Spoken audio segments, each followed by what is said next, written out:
원컨대 하나는 청컨대. 오늘 제목은 원컨대 청컨대입니다. 제가 여러분한테 바라는 것은 제가 좀 어리석은 것이 있어서 어리석은 걸 좀 받아주시기를 바랍니다. 그리고 제가 여러분한테 부탁드리는 청컨대는 저를 좀 용납해 주시기를 바랍니다. 오늘 이 말씀에 보시면은 어떤 사람들이 사도 바울이 2차 선교 여행에서 세운 고린도 교회에게 찾아와서 예수님을 전하고 복음을 전하는데 처음에 바울이 전했던 예수님이 아니고 다른 예수를 전하는 거예요. 예수님은 예수님인데 다른 예수님. 거기는 님자 안 붙여도 되는 건데요. 또 복음을 전하는데 좋은 소식이라고 해서 전하는 걸 들어보니까 굿뉴스가 아니고 페이크 뉴스예요. 요즘 페이크 뉴스 말이 참 많이 나오죠. 어젠가 조국 후보자 청문회를 했는데 하여간 말도 많고 참 요란하더라고요. 청와대 국민청원 게시판에 보니까 법무부 장관으로 임명해 달라는 게 60만 얼마 넘고 하지 말아 달라는 게 30만 가까이 되고 윤석열이가 범죄를 저질렀으니까 처벌해 달라는 게 한 30만 정도 나오고 아주 나라가 말이 아니고 시끄럽습니다. 우리 말에 뇌화부동인가? 그런 말 있죠? 예? 부안해동. 그러네. 말을 바꾸면 안 되는 거 아니요? 큰일 날 뻔했습니다.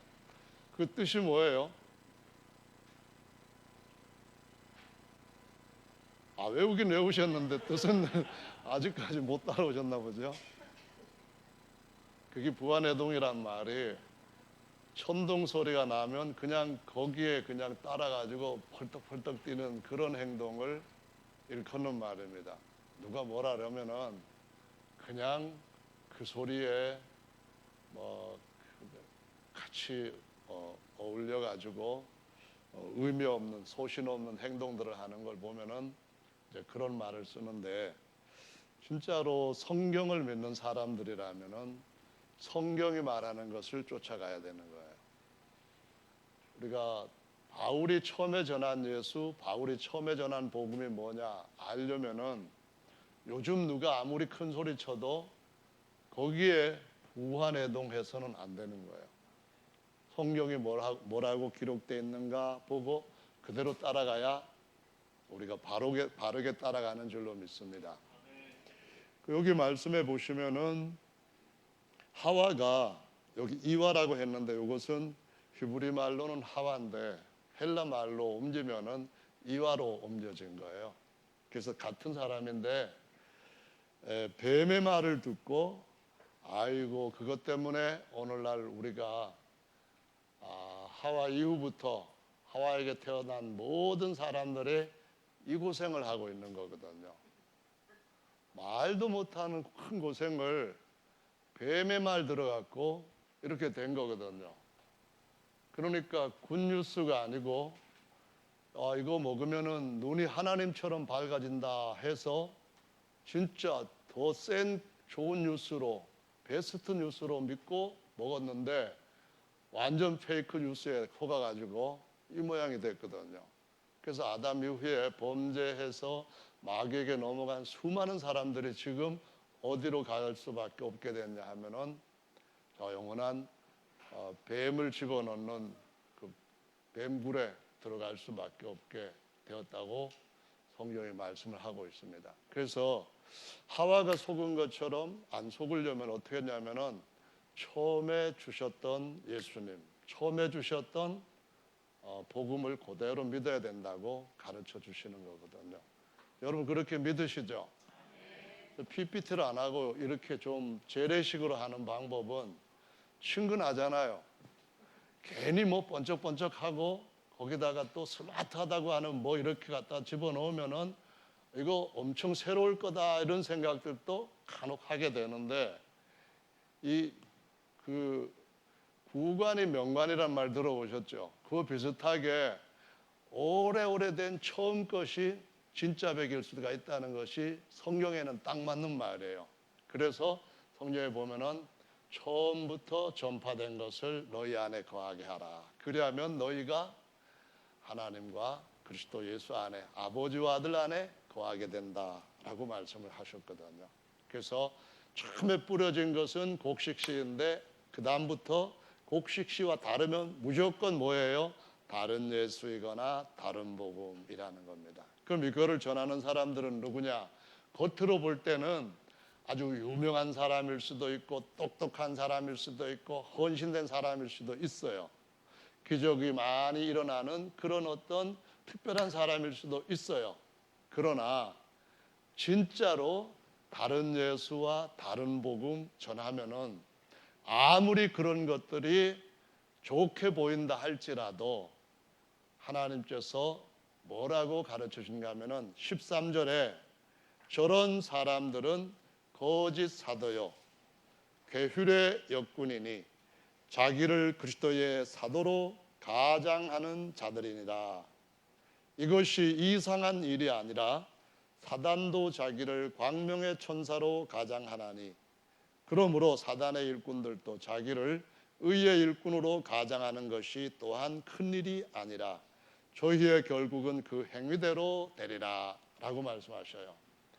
뱀이 와서 전할 때 이 뱀이 전하는 것을 딱 듣고 누가 쉽게 이거 따라가겠어요. 여러분 실제로 뱀은 아니지만은 그래도 이제 뱀이 하나님이 저주하셔서 모양이 바뀌어서 더럽게 보이게 됐지만은 그런 뭐랄까 징글징글하고 아주 흉측하고 그런 사람이 와가지고 딱 전하면은 사람들이 그거 잘 받아들이겠어요? 아니지요.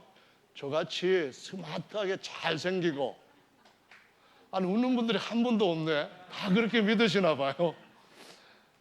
그런 사람이 와가지고 정말 멋있는 사람이 와가지고 딱 전하면은 거짓말도 진짜처럼 들리게 된다는 말이거든요. 그래서 광명의 천사가 사실은 광명의 천사가 아니고 사단의 일꾼이라고 말을 하는 거거든요. 그래서 겉을 보고 평가하면은 실수할 수 있다는 겁니다. 뭘 보고 해야 돼요? 그의 입에서 나오는 말이 아주 유창하게 하는가? 그게 문제가 아니라 성경에 기록된 그대로 하는가? 아니면은 자기가 짜집기 한 말로 하는가? 이거를 봐야 된다는 겁니다. 기록된 그대로 믿는 것이 우리에게 영원한 안전함이 있는 줄로 믿습니다. 계시록 22장에 보면 마지막에 주님이 더하지도 말아라, 빼지도 마라. 더하면은 재앙을 더하고 그 다음에 빼면은 하나님의 생명책과 그리고 하나님의 나라에 들어가는 하나님의 성에 들어가는 거 빼버리겠다 이렇게 말씀을 하셨으니까 그럼 어떻게 하냐면은 기록된 그대로 no touch 그냥 그대로 읽는 것이 우리가 잘 갈 수 있는 길인 줄로 믿습니다. 근데 이걸 잘 가르쳐주는 사람이 있어야 되는데 가르쳐주는 사람이 없으면은 이사야 말씀을 읽어도 예수님에 대한 예언인지 모르는 거예요. 이사야 53장에 도살장으로 끌려가는 양처럼 되었다는 그런 예언의 말씀 53장이죠. 이것을 에디오피아 네시아가 딱 읽으면서 멀리 에디오피아에서부터 예루살렘까지 왔는데 글쎄 읽기는 읽지만은 무슨 의미인지를 몰라서 이 말씀이 선지자 자기를 위한 겁니까? 아니면 다른 사람을 가르쳐서 예언한 겁니까? 물어보잖아요. 그때 빌립이라고 하는 전도자가 가서 딱 가르쳐 주기를 예수님에 대한 것이다 알려주시는 거죠. 그래서 정말 성경 말씀에 있는 대로 잘 알고 우리는 또 다른 사람한테 전하고 하는 일을 계속 땅끝까지 해야 되겠습니다. 할렐루야. 전하는 사람이 없는 경우에 어떤 사람들은 참 안타까운 방식으로 하나님의 뜻을 찾으려고 해요. 그 방법 중에 하나가 이게 진짜인지 아니면은 지어낸 이야기인지는 몰라요. 근데 성경에 있는 얘기를 가지고 한 건데요. 먼저 이런 생각을 했대요. 주님 앞에 기도를 하고 주님 제가 처음 딱 기도 후에 성경을 펼 때에 제 눈에 팍 들어오는 말씀이 있으면은 하나님께서 저에게 주신 메시지로 받아들이겠습니다 하고 기도를 끝냈어요. 그리고는 본정을 어디를 펼까 주님이 손을 인도해 주시옵소서 하고서는 착 폈어요. 근데 폈는데 세상에 마태복음 27장 말씀이 딱 펴진 거예요. 마태복음 27장에 보면은 그 읽고 상당히 마음에 무거움이 오는 말씀이 기록되어 있거든요. 여러분 한번 찾아보실래요? 뭐 이거 중요한 건 아닌데 한번 27장 말씀을 찾아서 5절을 읽어보면 어떨까요? 5절 같이 읽어보겠습니다. 시작. 유다가 은을 성소에 던져놓고 스스로 목매어 죽은지라. 처음 이거 성경 말씀이에요, 아니에요? 맞잖아요. 성경 말씀이잖아요. 여러분 성경에도 다 있죠? 기록되어 있는 말씀이잖아요. 이 말씀이 딱 눈에 들어오는데 섬뜩한 거예요. 그래서 이거는 다시 한번 하나님 앞에 진지하게 뜻을 구해봐야 되겠다 하고 아까보다도 조금 더 열심히 기도를 했어요. 더 많이. 주여, 조금 전에 나온 말씀은 좀 그렇거든요. 그러니까 이번에 다시 한번 확실히 뜻을 알려주십시오 하고 기도하고 다시 편 거예요. 그래서 어디를 딱 펴졌는가 하면은 누가복음 말씀에 펴졌어요. 10장인데 누가복음 10장 37절이 딱 들어온 거예요. 크로족 된 것처럼 확 들어온 거예요. 한번 읽어볼까요? 시작. 예수께서 이르시되 가서 너도 이와 같이 하라 하시니라. 이게 무슨 얘기냐면은 유다가 돈을 갖다가 성전에 헌금하고 그리고 난 뒤에 가가지고 목을 매서 죽어버렸는데 예수님이 두 번째 더 확실하게 응답을 주시기를 가서 너도 이와 같이 하라 이렇게 말씀이 나온 거예요. 지금 읽은 말씀은 제가 둘 다 성경 말씀 읽어드렸는데 이 성경 말씀을 자기 방식대로 짜집기를 하면은 이건 이상해질 수도 있다는 거예요. 그러니까 기록된 말씀을 기록된 의미대로 해석을 하고 받아들이는 그러한 올바른 방법을 우리 모두가 배워서 그대로 말씀을 믿어야 된다는 거죠. 그래서 오늘은 여러분들한테 말씀을 드릴 때에 예수님을 믿어도 아닌 예수가 있다는 거예요. 복음을 믿어도 아닌 복음이 있다는 거예요. 누가 전한 거냐 하면은 뱀이라고 한 이유는 나중에 지옥불에 집어넣을 때에 바로 그것을 위해서 만들었기 때문에 뱀이라고 한 것도 있지만 맨 처음에 범죄를 하게 했던 것이 뱀이니까 처음에 있던 가르침대로 붙들어야만 생명나무에 들어갈 수 있다고 가르치는 거예요. 그래서 무슨 얘기냐 하면은 처음에 가르쳤던 가르침에서부터 벗어나니까 결국은 아담과 하와가 생명나무에 참여하는 것이 막혀버린 거예요. 그래서 처음에 있던 말씀대로 따라가면은 생명나무에 이를 수 있다 하는 말씀을 사도 바울이 3차 선교 여행에서 제일 먼저 세웠던 교회에게 말씀하신 것이 요한예시록 2장에 기록되어 있어요. 에베소 교회라고 하는데 에베소 교회에게 주님이 하신 말씀을 보면은요. 에베소 교회니까 계시록 2장 말씀입니다. 찾으셨어요? 찾으셨으면은 한번 7절 말씀을 읽어보시도록 하겠습니다. 7절. 자, 같이 읽습니다. 시작.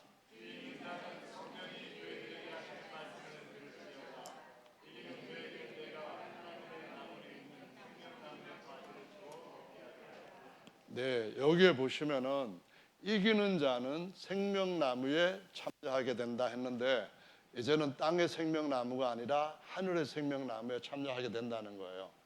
그럼 어떻게 이겨야 되느냐 하면은 기록된 말씀으로 싸워 이겨야 되는데, 이 에베소 교회 보면은 2장 2절에 뱀들이 들어와 있는 것을 볼 수가 있어요. 2장 2절을 같이 읽어보실까요? 시작. 내게 내 행위와 수고와 내 인내를 알고 또 악한 자들을 용납지 아니한 것과 자칭 사도라 하되 아닌 자들을 시험하여 그 거짓된 것을 내가 드러낸 것. 이걸 칭찬을 한 거예요. 이기는 게 뭐냐면은 진짜 사도의 말씀을 따라가야 되는데, 자칭 사도, 다른 예수, 다른 복음 전하는 자칭 사도 따라가면은 진다. 지면 어떻게 되는가 하면은 생명나무에 쫓겨났던 것처럼 이제는 영원한 하늘의 생명나무에 들어가는 것도 쫓겨난다 라고 가르치시는 거예요. 아멘. 그래서 두 번째 교회인 서문학 교회에 가보시면은 이기는 자들도 있는데 이기지 못하는 자들도 등장하는 걸 볼 수가 있거든요. 2장 9절 말씀을 같이 읽어보겠습니다. 2장 9절 시작. 내가 내 환난과 궁핍을 아노니 실상은 내가 부요한 자니라. 자칭 유대인이라 하는 자들의 회방도 아노니 실상은 유대인이 아니요 사단의 회라. 아멘. 여기에 유대인이라고 하는 말은 혈통적으로 유대인을 가리키는 것이 아니고, 로마서 2장 28절 29절의 말씀에 보면은 육신적인 유대인이 아니고 표면적인 할례가 아니고, 이거는 그림자 모형이고, 진짜는 하나님께서 주신 진짜 할례 받은 사람, 하나님께서 주신 하나님의 자손으로 아들로 태어난 사람을 신령한 이스라엘, 신령한 유대인, 신령한 선민, 신령한 아브라함의 후손, 이렇게 부른다는 거예요. 아멘. 그래서 여기에 유대인들은 정말 신약에서 하나님의 백성이 돼야 되는데, 백성이 안 된 사람들은 왜 안 됐는가 하면은 하나님께서 인정하지 않고 자기가 스스로 나 신령한 유대인이다, 나는 하나님의 백성이다, 이렇게 자기 스스로 증명을 한다는 거예요. 그건 아무런 의미가 없다는 거예요.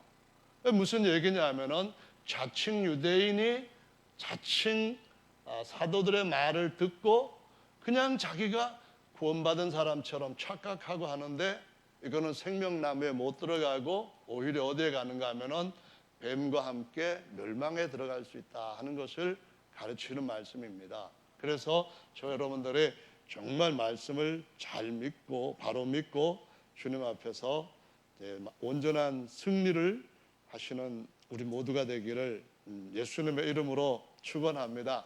이게 거기에서 이제 생명나무라고 하는 것이 참 중요하구나 하는 것을 알게 되는데요. 계시록에 가서 보시면은 우선 계시록 말씀 맨 뒤에 22장에 가서 살펴보도록 하시겠어요. 22장 18절 19절 말씀인데요. 찾으셨습니까? 읽어보겠습니다. 시작. 내가 이 책의 예언의 말씀을 듣는 각인에게 증거하노니 만일 누구든지 이것들 외에 더하면 하나님이 이 책에 기록된 재앙들을 그에게 더하실 터이요, 만일 누구든지 이 책의 예언의 말씀에서 제하여 버리면 하나님이 이 책에 기록된 생명나무 및 거룩한 성에 참여함을 제하여 버리시리라. 아멘. 18절은 쉽게 말해서 이 책에 다른 걸 더하면은 재앙들을 더한다, 다른 말로 지옥불에 던져진다, 그 말이고, 19절의 말씀에서 여기에서 뭘 빼버리면은 하늘나라에 들어가는 거 빼버린다, 이렇게 말씀을 하시는 거예요. 그러니까 기록되어 있는 말씀에다가 인간적으로 더하지 말고 신학적으로 가감하지 말고 기록되어 있는 그대로를 따르는 것이 우리가 안전한 신앙을 갖고 살아가는 것인 줄로 믿습니다. 아멘. 그래서 정말 조심해야 될 것은 사도들이 어떻게 가르쳤는가를 바로 아는 거예요. 그걸 아는 방법은 다른 어떤 사람들이 쓴 책에 눈을 두지 말고 이 성경책에 영감을 받아서 하나님께서 주신 진리를 받아 기록한 사도들의 기록에다가 눈을 두고 거기에다가 우리의 중요한 선택을 위한 기준을 갖고 권위를 두고 말씀을 이해해가는 것이 반드시 필요한 줄로 믿으시기를 바랍니다. 그러면 예수님은 어떤 예수님인가? 다른 예수가 아니라 참 예수, 사도들이 전했던 진짜 예수, 어떤 예수인가? 이거를 알려면은 그러면은 이 말씀 가까이서부터 찾아보면은 안전하고 쉬울 수가 있거든요. 먼저 22장 계시록입니다. 22장 어디를 보시는가 하면은 16절 말씀을 보셔요. 16절 찾아서 같이 읽어보시도록 합니다. 16절 시작. 나 예수는 교회들을 위하여 내 사자들을 보내어 이것들을 너희에게 증거하게 하였노라. 나는 다윗의 뿌리요 자손이니 곧 광명한 새벽별이라 하시더라. 네, 여기 보시면은 나 예수라고 말씀을 하셔요. 나. 여러분 예수님의 성이 뭐예요?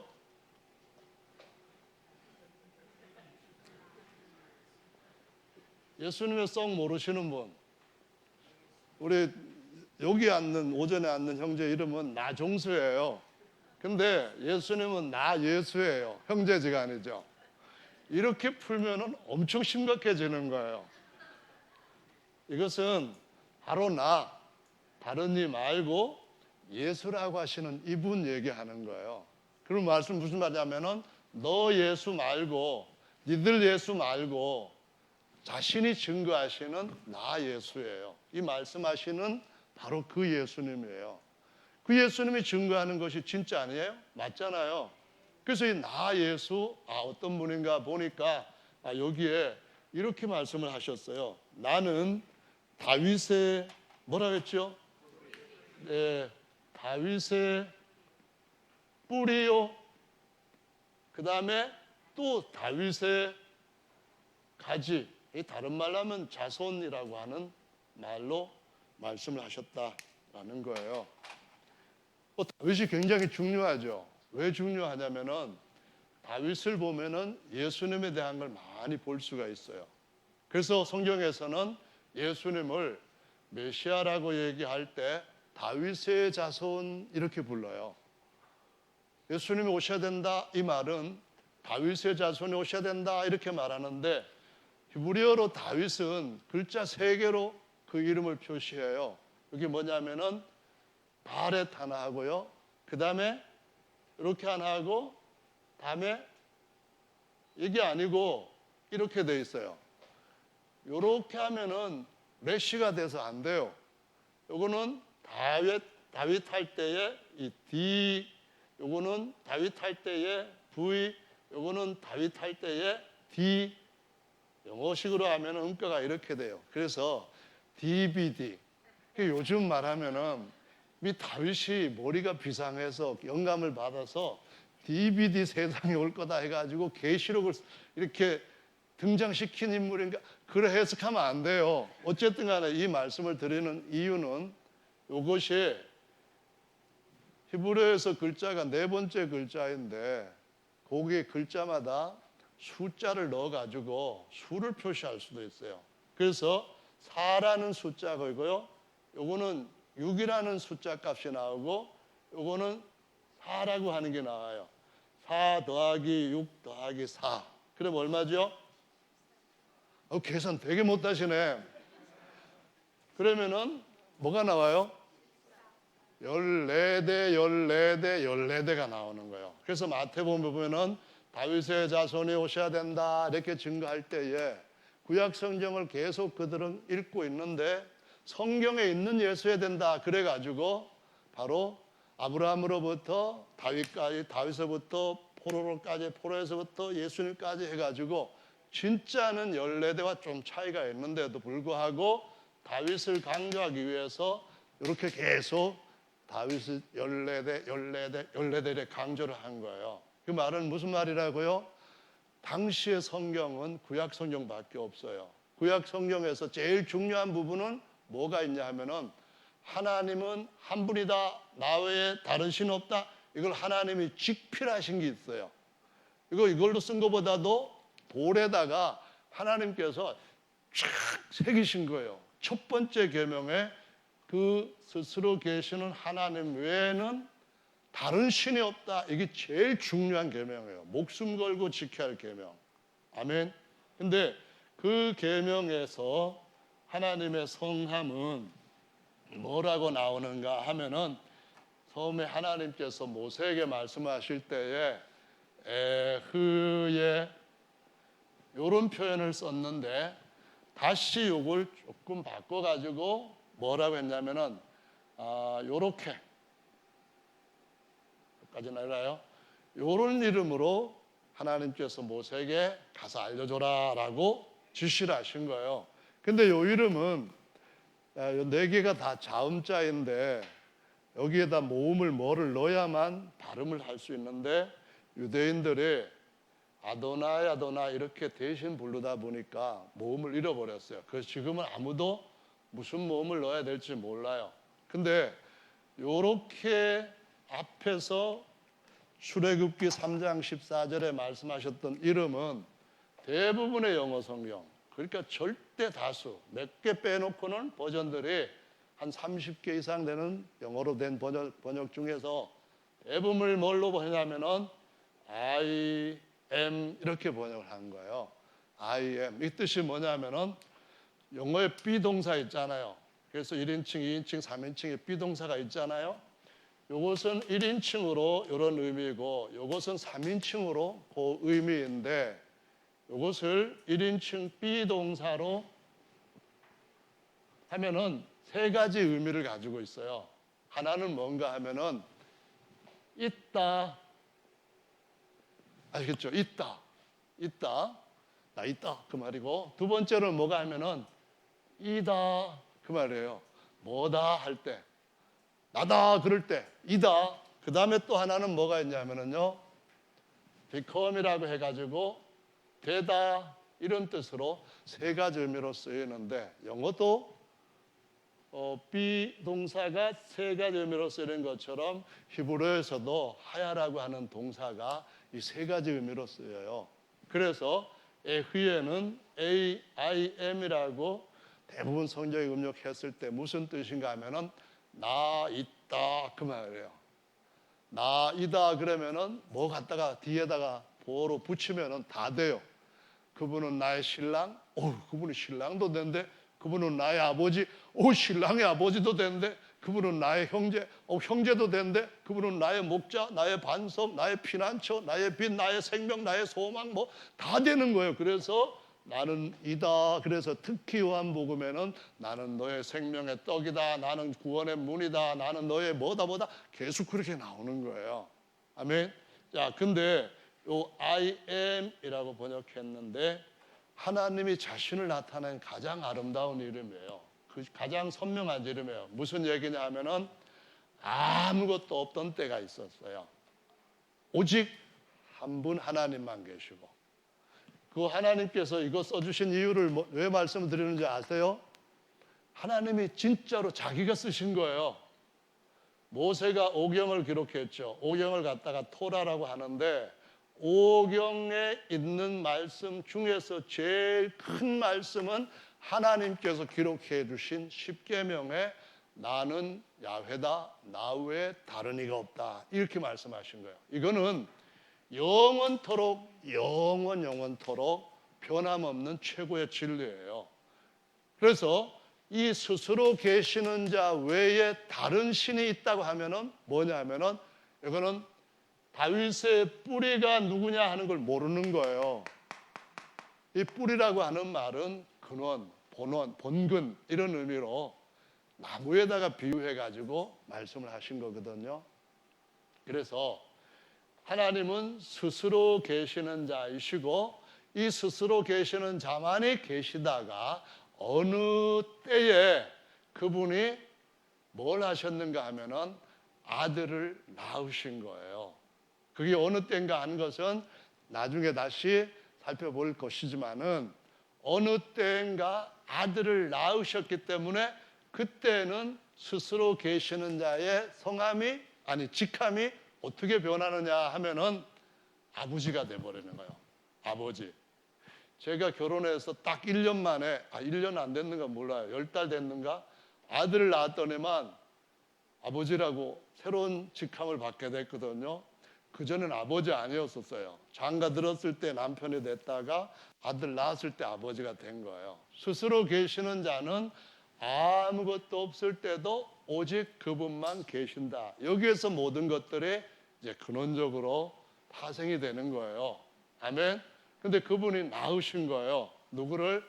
아들을 낳은 거예요. 그러니까 아들이 뭐가 돼요? 태어난 자예요. 그럼 아버지는 뭐가 돼요? 아버지는 낳으신 자가 되는 거예요. 이해하시겠죠?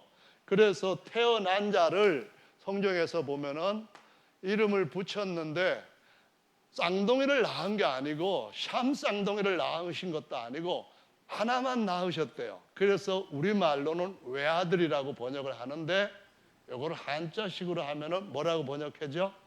독생자 이렇게 번역하는 거예요. 다시 말하면은 홀로도 유일하게 태어난 아들 그 말이에요. 태어난 아들. 자, 그래서 하나님은 야훼이시다. 그리고 난 뒤에 아들이 태어났다. 그렇게 되면은 이제는 뿌리와 가지 관계가 만들어지는 거예요. 무슨 얘기냐 하면은 우리가 옛날 속담에, 옛날도 아니고 요즘도 쓰는 속담에 가지 많은 나무는 바람 잘 날 없다 그랬거든요.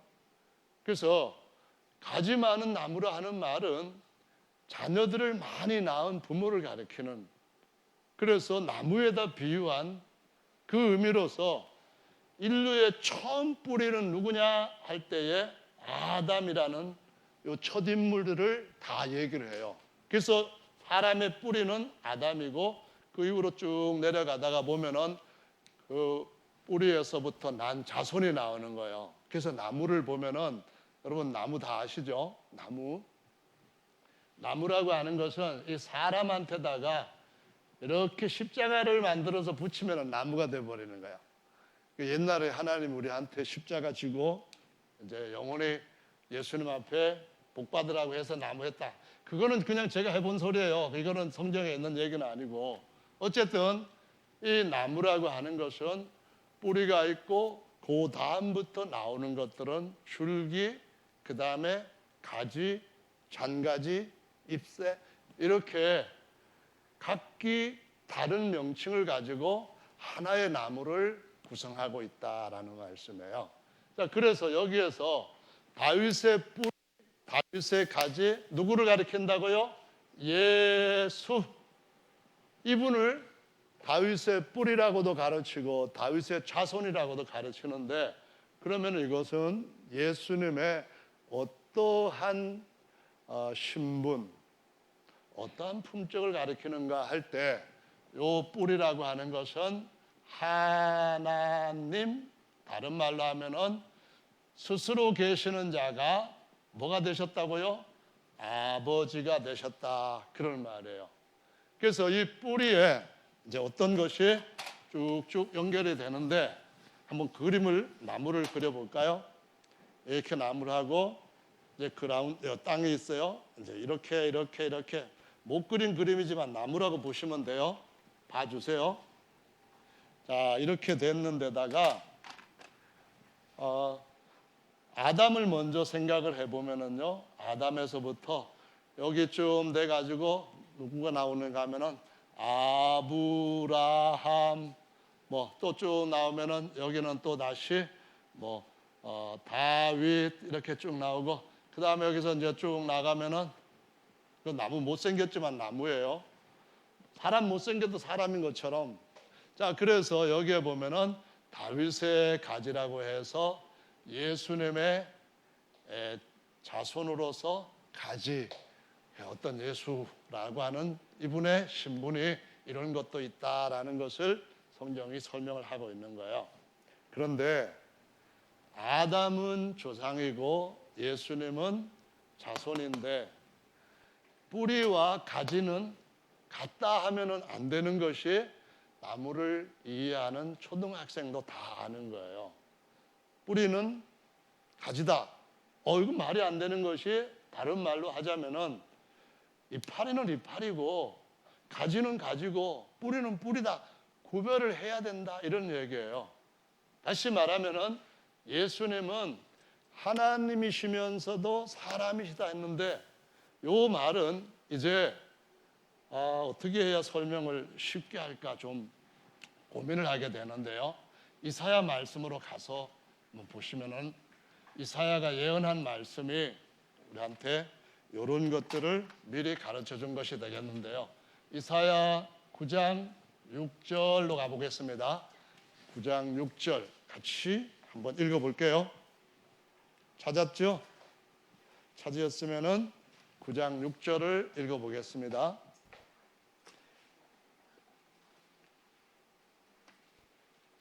아멘. 자, 읽습니다. 시작.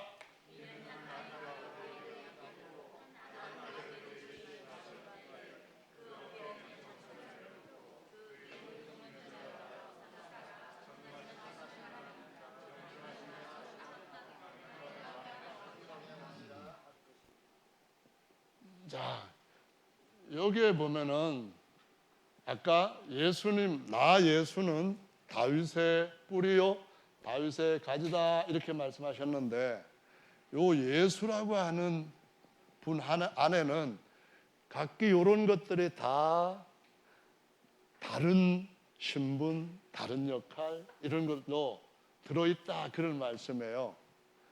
예수님이 아기다 맞는 말이죠. 아기였죠. 예수님이 아들이었다 이것도 맞는 말이죠. 예수님이 정사를 메운 분이다 다스리는 분 그런 의미예요. 기모자였다 모사였다 이것뿐만 아니고 예수님이 누구라고요? 전능하신 하나님, 영존하시는 아버지, 하늘의 왕, 다시 말하면은 하나님 나라의 왕 이렇게 요 모든 것들이 예수라고 하는 분 안에 다 들어있는 직함, 역할 이런 것들이라 그 말씀이에요. 아시겠죠? 자, 그러면은 이런 말이 성립되는가 한번 여러분 단순하게 생각해 보세요. 마리아가 예수님을 낳았어요. 근데 예수님은 어떤 분이냐 하니까 예수님은 이거를 한번 해볼까요? 예수님은 전능하신 하나님이다. 자, 그리고 난 뒤에 그러므로 마리아는 하나님의 어머니다. 마리아는 예수님을 낳았죠. 맞죠? 맞잖아요. 좀 대답 좀 같이 하면서. 두 번째, 예수님은 전능하신 하나님이잖아요. 맞죠?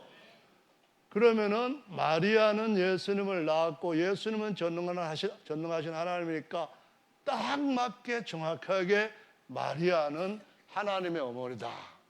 답이 나오죠? 답이 나오죠? 맞다고 생각하시는 분? 예? 하나님 어머니는 아니죠. 예수님. 하나님 어머니는 아니죠. 이분은 아니라고 그러시는데 다른 분들은 뭐 어때요? 맞아요? 아니에요? 그러면 어떻게 되는가요? 이러면 되겠네요. 마리아는 아기인 예수님을 낳았다.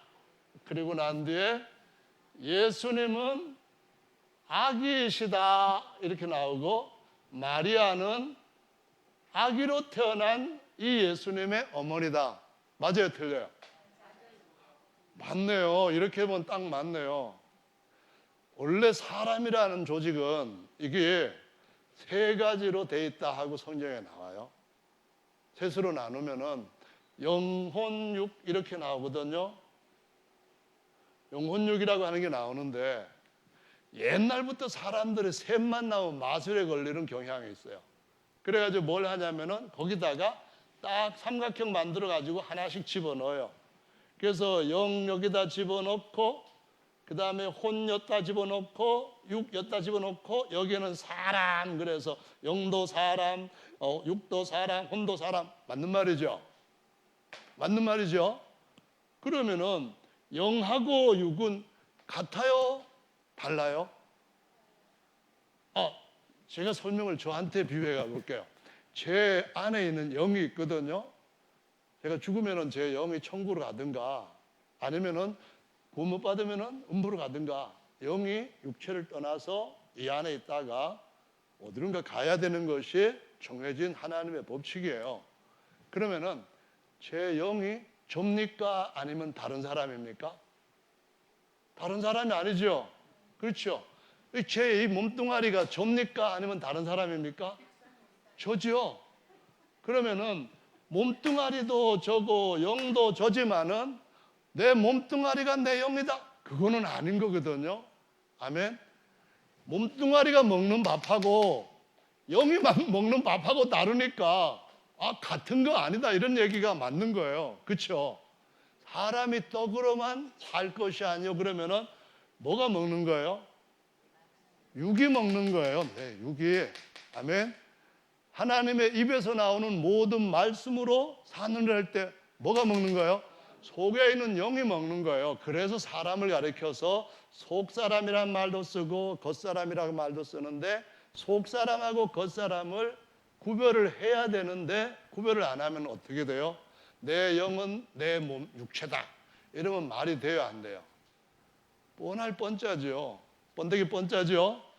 내 영은 내 육체다 이렇게 하면은 이 인간한테도 안 맞는 것처럼 더더구나 특별한 기묘자이신 아주 귀하고 오묘하신 그분이신 예수님한테 아무거나 갖다 붙여가지고 그냥 예수님은 뭐다 예수는 뭐다 예수는 뭐다 해가지고 엉뚱한 결론을 낼 수가 있다는 거예요. 그게 무슨 얘기냐 하면은 좀 쉽게 웃기게 하는 말하면은 원숭이 엉덩이는 빨개 빨간 건 사과 사과는 맛있어 그러다가 쭉 올라가 보면은 백두산은 뭐 어쩌고 이렇게 나올 수가 있는 거거든요. 성경을 그렇게 이상하게 푸는 사람들도 있을 수 있으니까 그래서 예수님에 대해서 예수라고 하는 그분한테는 이런 모든 것들이 들어있지만은 그렇게 하면 안 된다는 거예요. 다시 한번 해볼까요? 여기 예수님은 전능하신 하나님이시다. 예수님은 전능하신 하나님이시다. 그리고 예수님은 태어난 아기이시다. 아기이시다. 고로 예수님이 전능하신 하나님, 또 태어난 아기라면은 전능하신 하나님과 태어난 아기는 같은 분이다. 이렇게 되면 어떻게 할까요? 어떻게 돼요? 다 성경에 있는 거 얘기했잖아요. 예수님은 전능하신 하나님, 예수님은 태어난 아기. 아기가 어때요? 젖 먹을 때는 제대로 할 수 있는 게 없어요. 오직 할 수 있는 건 젖밖에 못 먹어요. 걔가 자전거를 탈 수 있어요. 아니면 탁구를 칠 수 있어요. 아니면 뭐 노래를 부를 수 있어요. 딱 한 가지 더 있을 것 같네요. 우는 거. 전능하신 하나님이 아니잖아요. 분명히. 그러면 전능하신 하나님이시고 예수님은 또 아기신데 그러므로 전능하신 하나님은 아기시다. 이렇게 하면 말이 돼요, 안 돼요? 엄청 안 되는 거예요. 무진장 안 되는 거예요. 말도 안 되는 거예요. 그게 말이나 돼 그렇게 할 정도는 안 되는 건데 오늘날 이런 식으로 성경 말씀을 가르친다면은 그럼 어떻게 되는가 하면은 진짜 나 예수가 아닌 거예요. 나 예수는 어떤 예수냐면은 그분이 하나님으로서의 신분을 가지고 있는 그런 분이시면서 동시에 사람으로서 신분을 같이 가지고 있는 그러한 예수님이다 그 말이에요. 그래서 다시 말하면은 여기까지는 선명하게 뭐를 얘기하는가 하면은 사람이신 예수. 여기는 선명하게 뭐라고 말하는가 하면은 하나님이신 예수. 이렇게 아주 다른. 그래서 좀 신학적으로 얘기를 한다면은 예수님의 인성을 얘기한다 또는 인격을 얘기한다. 이렇게 여기는 예수님의 신성을 얘기한다 또는 예수님의 신격을 얘기한다. 그분은 신격과 인격이라고 하는 두 가지 것을 함께 가지고 계시는 분이다. 이렇게 얘기를 하는 거예요. 이해하시겠죠? 그래서 요한복음 1장 14절은 말씀이 육신이 되어 이렇게 우리 성경에 번역됐지만은 원래 헬라의 의미는 말씀이 육신이 되어 다음에 거하심에가 다르게 번역이 돼요. 거하심이라는 말은 우리 성경에는 거하심에인데 원어 성경에서는 장막을 치심에 그런 말이에요.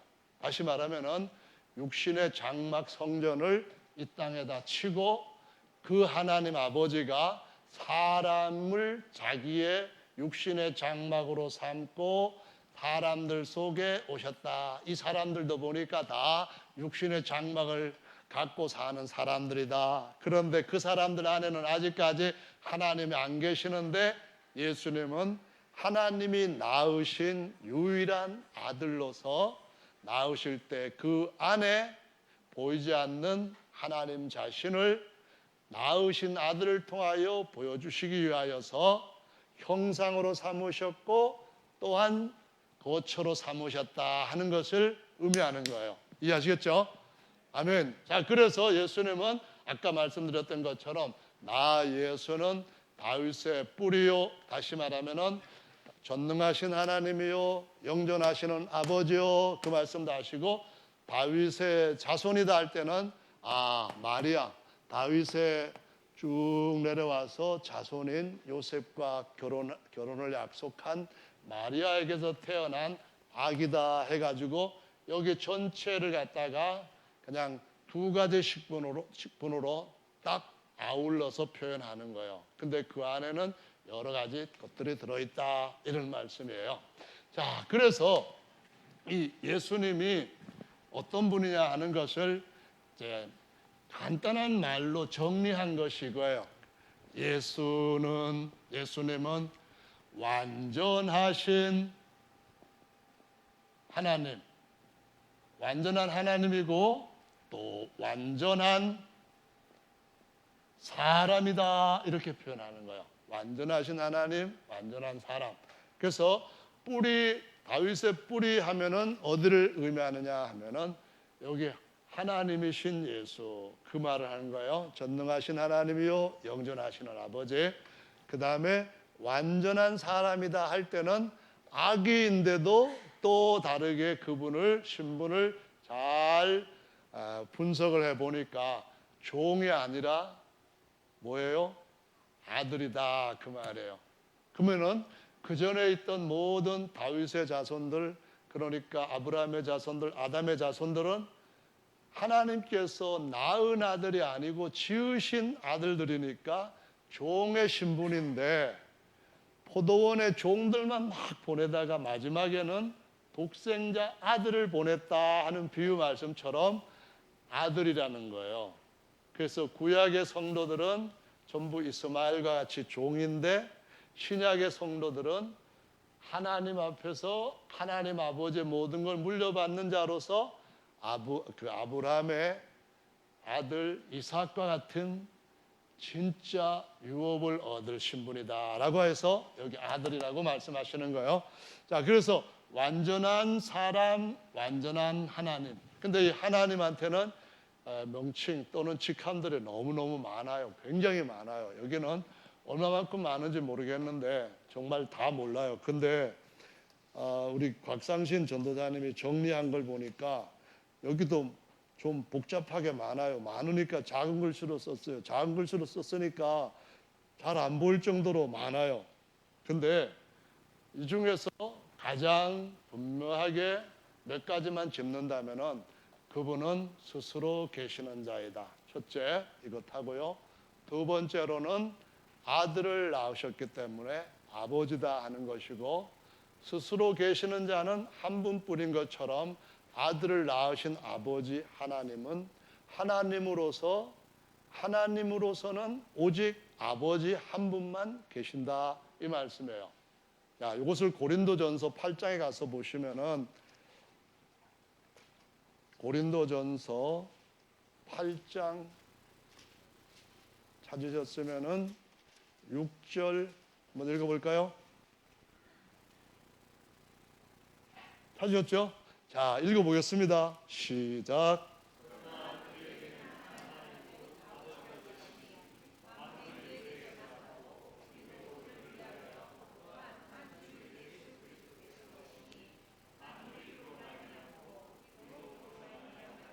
네, 여기에 보시면은 요한복음 1장에서 1절부터 3절에 있는 말씀이 그대로 나와 있어요. 어떻게 되어 있는가 하면은 한 하나님 곧 아버지가 계신다. 다시 말하면은 하나님은 한 분이시죠. 그분은 아버지셔요. 왜냐하면은 그분이 아들 낳으셨기 때문에 아버지가 되신 거예요. 이해하시겠죠? 그분밖에 안 계시고 아들 하나님은 없는 거예요. 정말 이걸 만들어낸 가짜예요. 다른 예수예요. 그런데 그 만물이 어떻게 만들어졌는가 하면은 하나님께서 아들을 낳으시고 그 아들로 말미암아 만들어졌다 이렇게 말씀하셔요. 그러니까 여기에 말미암아 이 말은 요한복음 1장 3절에서도 나오는 말씀인데 요거를 성경에 있는 대로 한번 찾아보실까요? 하나님 한 분밖에 안 계시고 그 다음에 만물을 그분한테 그 아들한테 다 주셔서 후사가 되게 하셨다 하는 말씀인데 다들 요한복음 1장으로 가서 찾으셨으면은 같이 3절 말씀을 읽어보겠습니다. 시작. 만물이 그로 말미암아 지은 바 되었으니 지은 것이 하나도 그가 없이는 된 것이 없느니라. 네, 여기에서 보면은 만물이 그로 말미암아 한데 요 그가 예수님이라고 하는 그분에서 하나님으로서 예수님이냐 아니면은 사람으로서 예수님이냐 요거를 따져야 되는 거예요.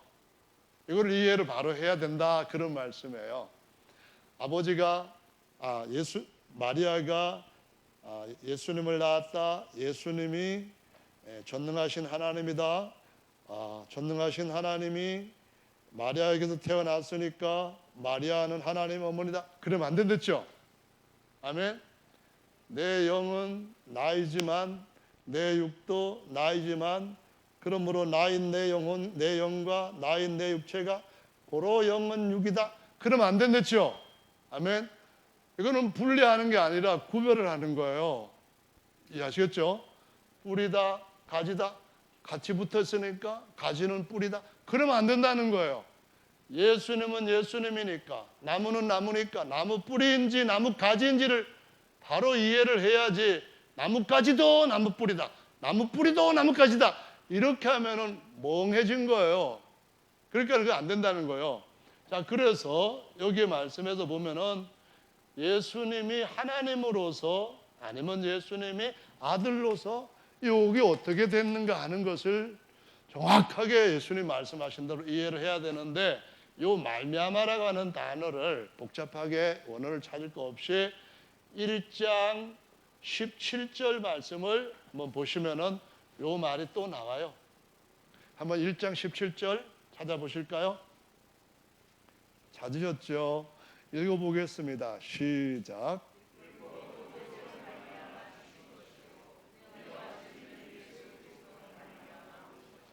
네, 여기 보면은 율법은 모세로 말미암아 왔다 그랬어요. 그 말미암아가 바로 이렇게 율법을 누가 주셨어요? 하나님이 주신 거예요. 근데 하나님이 주셨는데 누구를 통해서 주셨어요? 다시 번역한 말로 하자면은 누구로 말미암아 왔어요?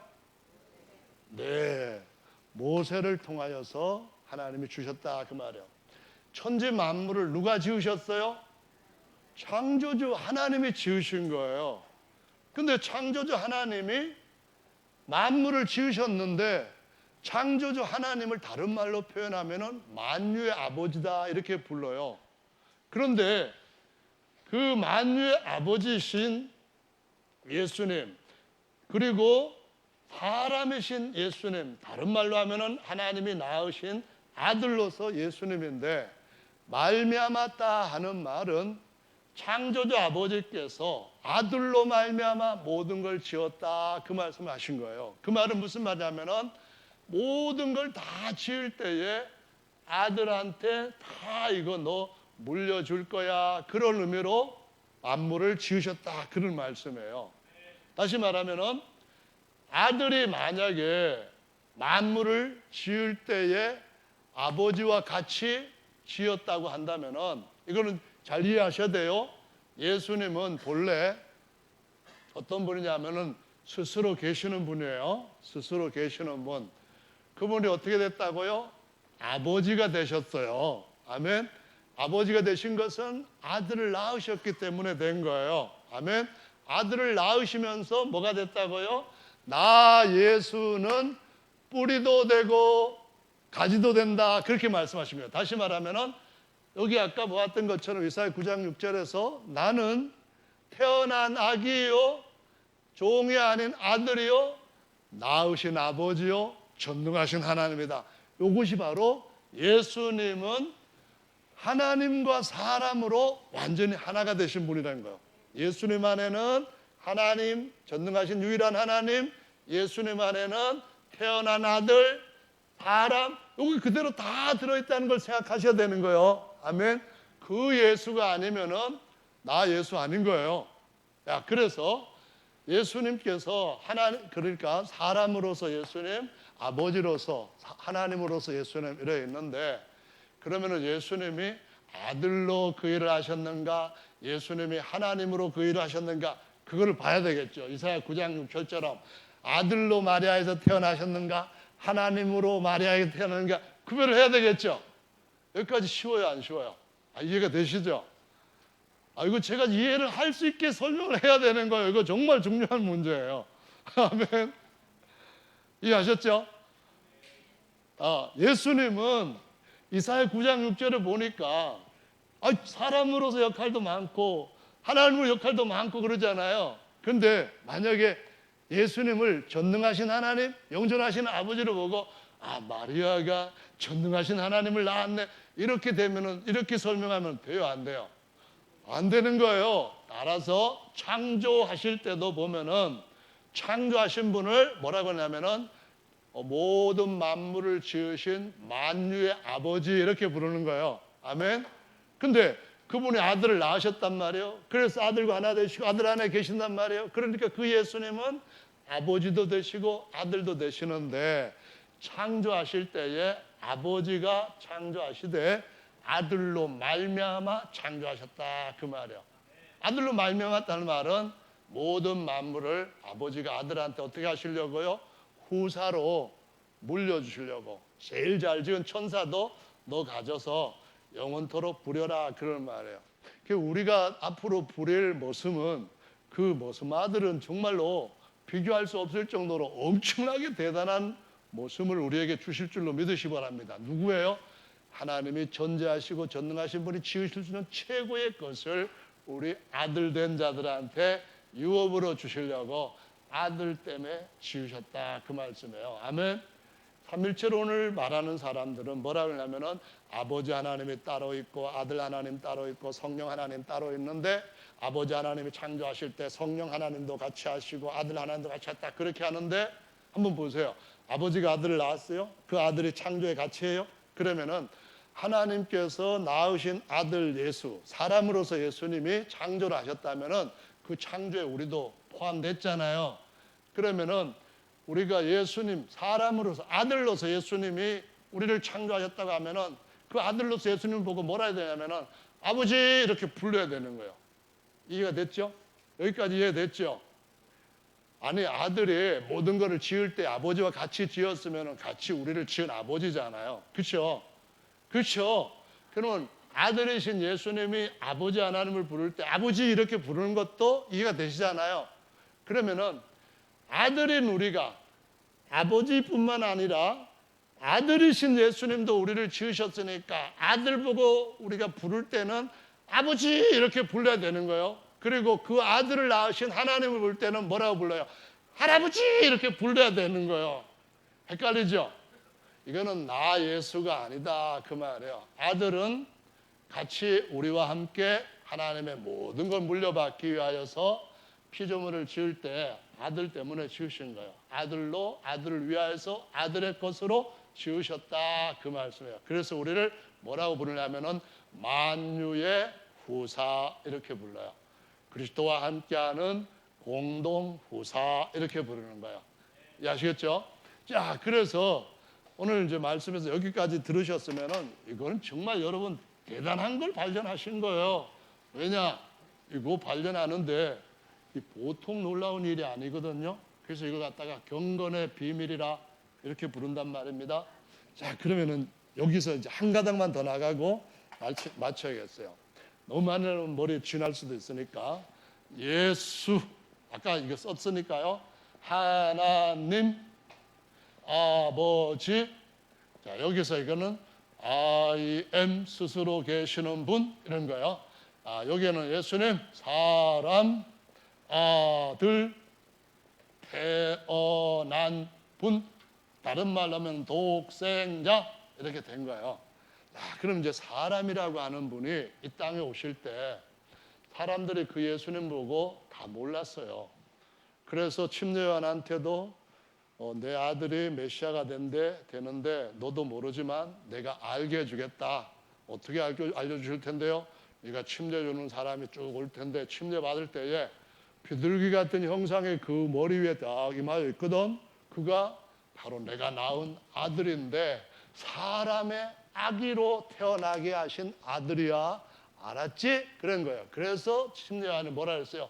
예, 알겠습니다 하고 침례를 주다 보니까 예수님 머리 위에 쭉 비둘기 같은 형상이 쫙 임하면서 마치 하나님이 기름을 붓는 기름 부음 받은 자 제사장처럼 되게 하는 그와 같은 상황이 딱 일어난 거예요. 그래서 요한복음에 보면은 1장 말씀에 같이 읽어보겠습니다. 1장 31절 30절부터 읽어볼까요? 30절부터 같이 읽어볼게요. 30절, 31절, 32절, 33절 같이 읽어보겠습니다. 시작. 4절까지 시작.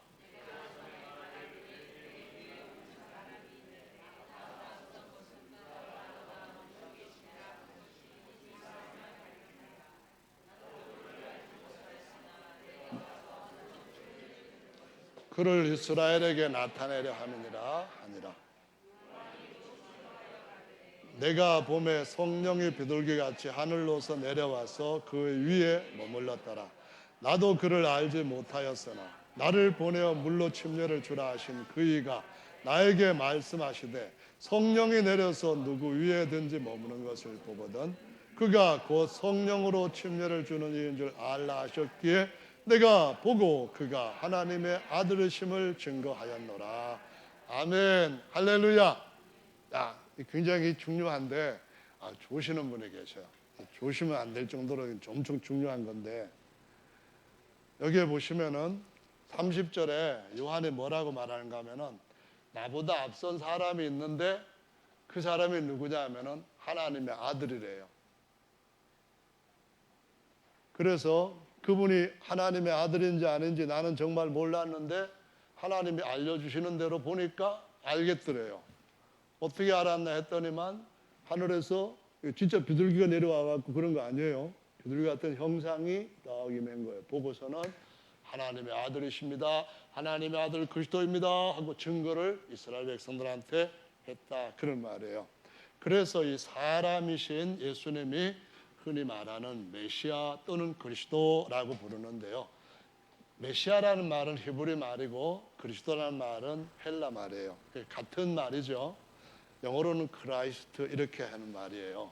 근데 사람이 어떤 사람이 있는가 하면은 겉의 사람하고 속의 사람이 있다는 거예요. 그러니까는 다른 말로 하면은 겉 사람도 있고 속 사람도 있다 이렇게 말씀하시는 거예요.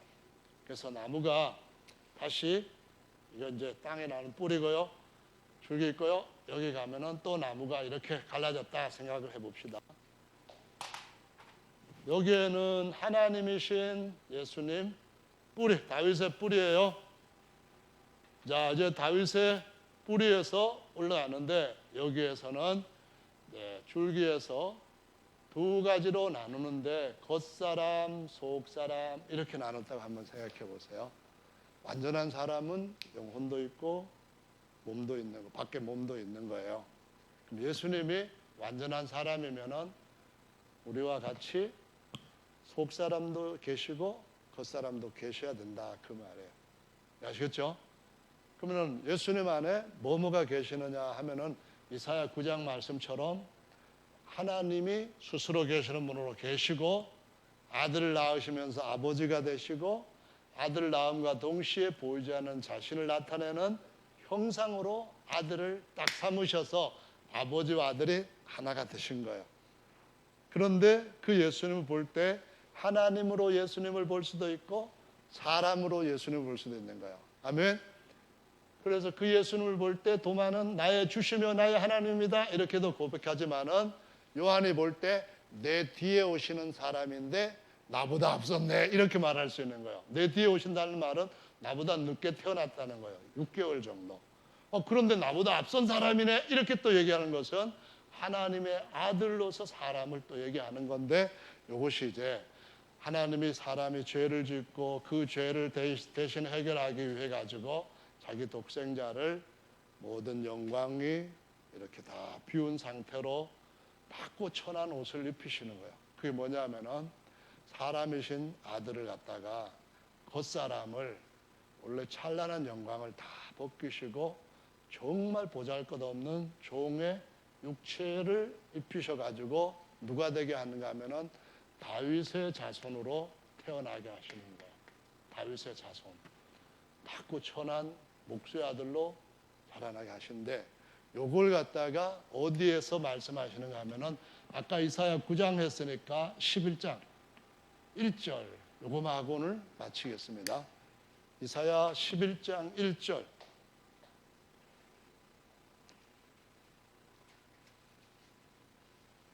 찾으셨으면 읽어보겠습니다. 시작.